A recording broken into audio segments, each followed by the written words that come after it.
रुखसाना बेगम, माशाल्लाह आपके घर में ये नया पेंट हो रहा है, बहुत अच्छा है ये। अरे हाँ, बस मेरी बेटी इस बार पहली बार रोज़ा रखेगी, 10 साल की हो गई है ना। अब उस पर रोज़े फ़र्ज़ हो गए हैं, इसलिए उसकी रोज़ा कुशाई करने के लिए घर को खूब सजा रही हूँ। तुम्हारी बेटी भी 10 साल की हो गई है ना, लेकिन तुम्हें इन सब की ज़रूरत ही कहाँ है, तुम्हारा तो एक कमरे का घर है।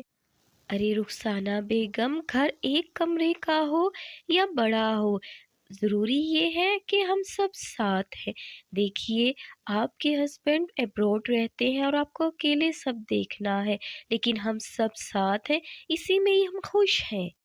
ऐसा कहकर सायरा अपनी बेटी सना और अपनी सास के साथ वहाँ से चली जाती है। सायरा गरीब थी, इसलिए उसके बगल में रहती रुखसाना बेगम उसे हमेशा कुछ ना कुछ बुरा भला कहती ही रहती और अपनी अमीरी का रोब झाड़ती।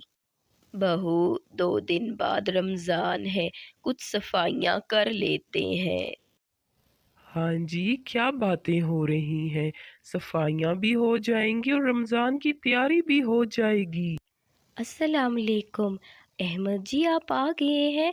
बस हम रमज़ान 2 दिन बाद है तो इसी की बात कर रहे थे कि आज घर की सफाइयाँ कर लें। आप कल को मुझे कुछ पैसे दे देंगे। मेरी बेटी का पहला रोज़ा है, 10 साल की हो गई है।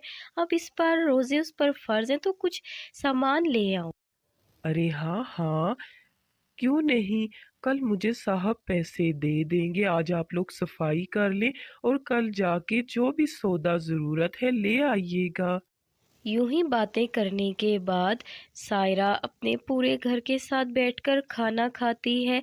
फिर अहमद खाना खाने के बाद नमाज पढ़ने के लिए चला जाता है। इधर सायरा, सना और उसकी सास घर में नमाज अदा करती हैं। उनकी ज़िंदगी ऐसे ही थी, हर हाल में अल्लाह का शुक्र अदा करती। लेकिन दूसरी तरफ रुखसाना, जो कि हर वक्त फ़ोन में लगी रहती और बेटी बस टीवी देखती, उनका दीन की तरफ कोई ध्यान ना था।